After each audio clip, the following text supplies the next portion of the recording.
In this section we're still covering the RoboMaster, but I'm going to focus on how to specifically cut a printed image. Now when you cut a printed image, the one thing on the printed image that you need is what they call registration marks. So the question comes up is, why the registration marks? Well, first, they're a mapping system for the Craft Robo. The Craft Robo will actually read these, and then after it reads these registration marks, it'll actually know where to go. It'll get the start point, the direction, and the angle of where it's supposed to put this, the cut line. Now, 3 marks are needed. Now, there's not much you have to do. You just go to RoboMaster and you turn them on there, and they look like little L brackets like you see here. Well, what are the steps to cutting your printed image? Well, first is to design what you're trying to cut, what colors you're going to use, and so forth. Then you group all the objects except for the images. You group all the objects together, excluding the images, and then you create a cut line for the group. And you'll see why this is as we move on. Next, we'll create a cut line for the images themselves. Now, if any of the cut lines overlap, we'll weld them. And then we'll turn on the registration marks. We'll print the image, we'll load it onto the Craft Robo, and then we'll cut. So those are the steps that we need to take. So let's go into RoboMaster and take a design and follow these steps. To start off with, remember the first step is to create the design that we're going to cut. And that's what we have here. Now I have a mixture of things. I have a mixture of line objects such as the hearts, this rounded rectangle, and of course the text. And then of course I've got a bitmap image here, or a photo image here, of 2 little girls with their arms around each other. The next step is to create a cut outline for the line information, all the hearts and this rectangle. Okay? And then we'll take care of the bitmap. Now the first thing we have to do in order to create a cut line around these hearts and this rectangle is we need to group all these objects together. So let me go ahead and do that now. And the way this is done is I select them all and I click on Edit and then Group. Now I don't want to create an outline on this by using our offset shape, because what it'll do is it'll remove all the color and just do the outline. So what I do want to do though is I want to create a copy, and the easiest way of doing that is click on Edit, Copy, and then click on Edit again, and then click on Paste, and it pastes it right over. Just to show you, there's my second copy. I'll click on Edit, Undo to get it back to where it was, and now I can create an offset shape or an offset line for my cut line. So I click on this button here, and point 1 is actually perfect where I want it. You can have whatever size you want, but I want to keep it point 1 because it'll keep it outside so you'll actually see the cut line for demonstration purposes once again. I'll click OK, and there it is. Now sometimes when it creates an outline, a duplicate, this actual outside line will look like the blue inside line. If that's the case, all you have to do is come down here, click on the line settings, and just change the lines. The next item we want to trace, our next step, is the bitmap. Now I can't just easily click on this offset shape because it isn't a shape, it isn't made of lines. So I need to create a line around it. I know what you're thinking.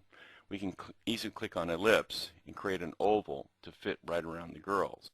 But that takes a lot of time because you're trying to resize it, making sure it's exactly the same distance as what's over here on the heart and the rectangle here.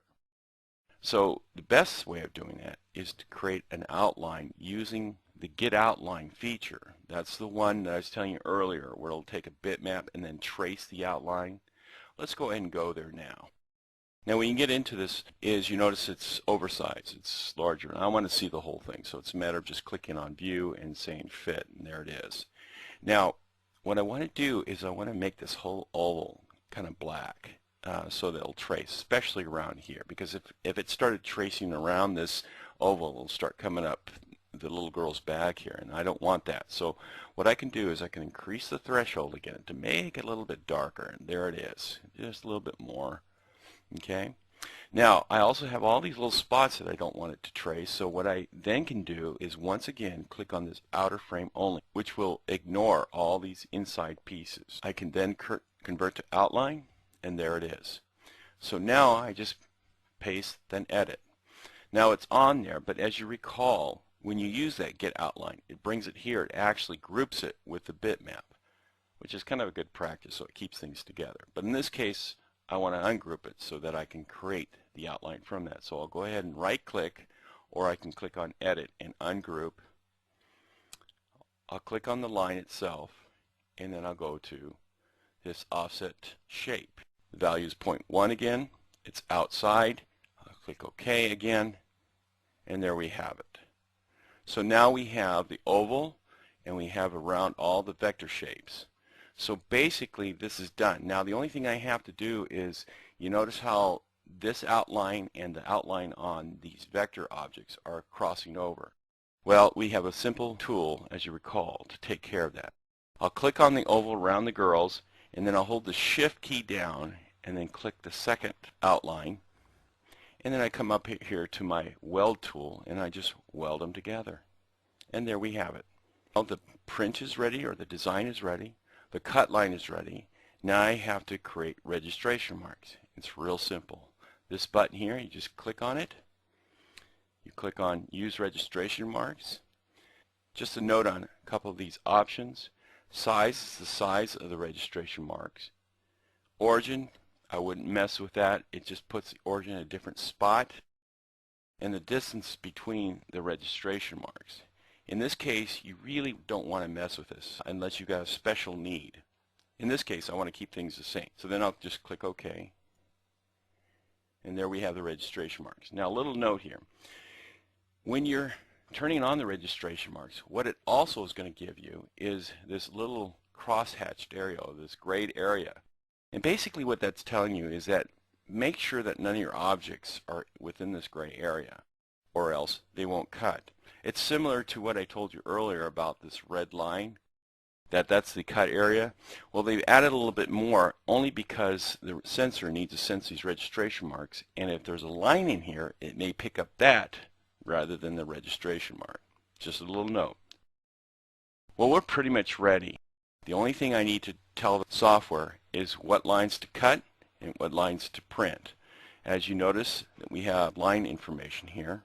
So we got to tell RoboMaster which ones we want to cut and which ones we want to print. And once again, we go to this button up here, Output.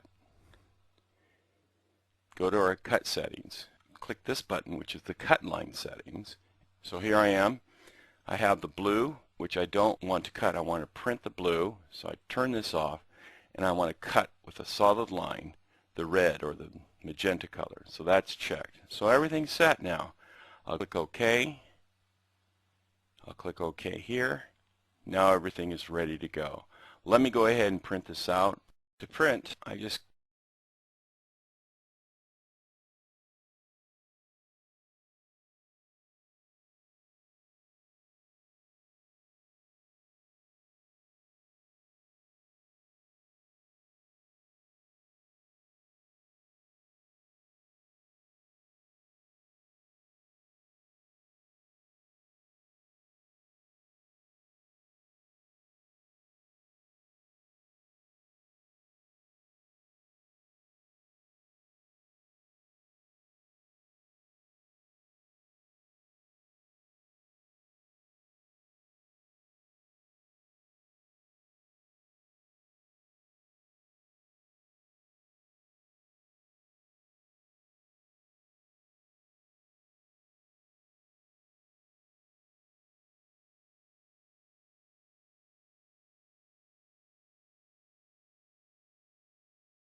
For more information, just click here on this book, or you can review the following information.